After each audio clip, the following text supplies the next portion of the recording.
တဏီသောအခါမြတ်စွာဘုရားရှင်ကိုရောမြတ်ကြီးဝိတာကာကျောင်းအမကြီးလှူဒန်းထားတဲ့ရသက်ကျောင်းဆောင်၌တရင်သုံးနေတော်မူစဉ်အခါညနေကျမ်းအချိန်အခါသမယမှာတပါးတည်းကိန်းအောင်တော်မူရာကနေထားတော်မူပြီးတော့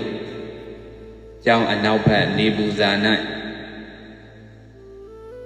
ကျောကုန်းတို့ကိုနေပူဇာလုံလျက်တရင်သုံးနေတော်မူပါတယ်အဲ့ဒီအခါမှာအရှင်အာနန္ဒမထေရကမြတ်စွာဘုရားရှင်ထံသို့ချဉ်းကပ်ပြီးတော့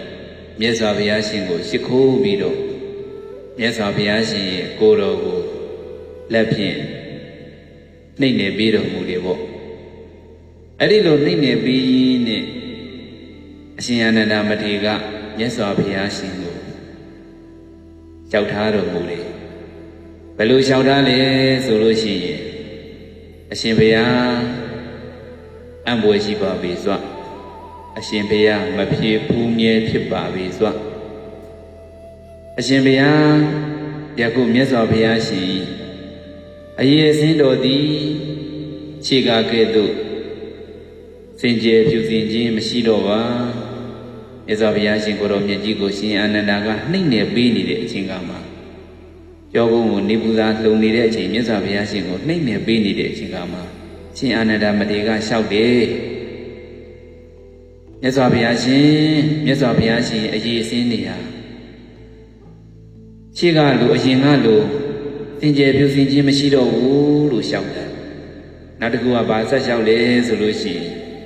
ခန္ဓာကိုယ်အလုံးတို့သည်လေယောပါကုန်သည်ဖြစ်၍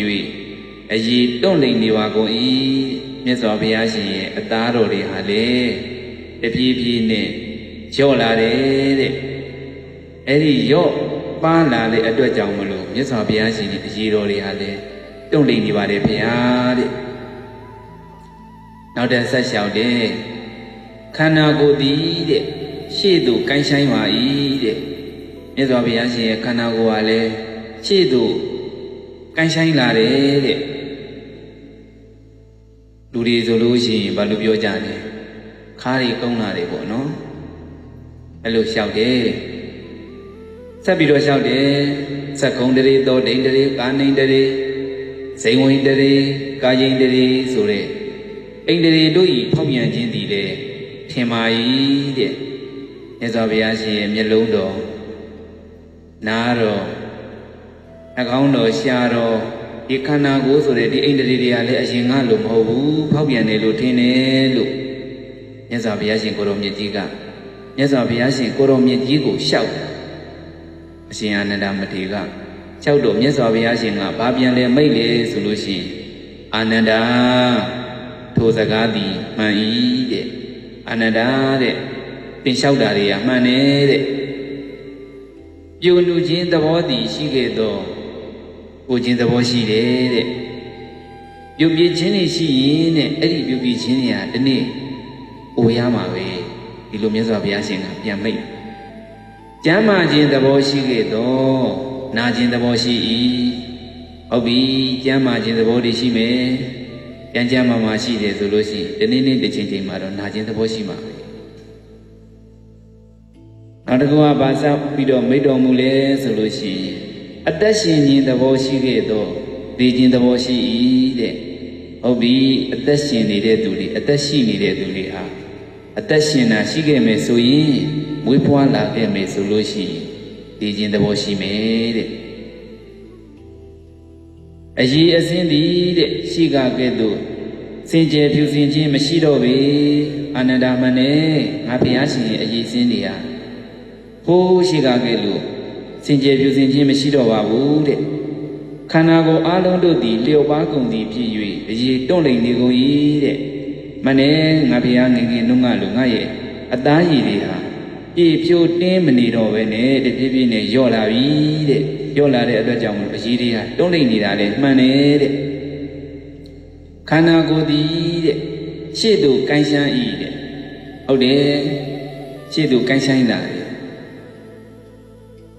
စက္ကုံတရေသောဒိန်တရေကာနိန်တရေဇေဝိန်တရေကာယိန်တရေဆိုတဲ့အိန္ဒြေတို့ဤဖောက်ပြန်ခြင်းသည်ထင်ဤတဲ့မြတ်စွာဘုရားရှင်ကပြန်လဲပြီးတော့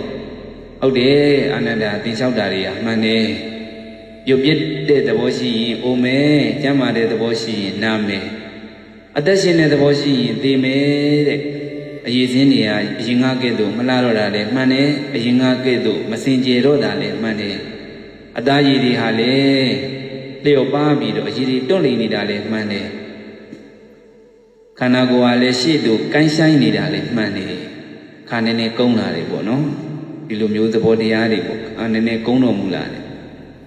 စက္ကုံတရေသောဒိန်တရေကာနိန်တရေဇေဝိန်တရေကာယိန်တရေဆိုတဲ့အိန္ဒြေတို့ဤဖောက်ပြန်ခြင်းသည်ထင်ဤလို့ပြန်လဲပြီးတော့မိတ်တော်မူတယ်ပေါ့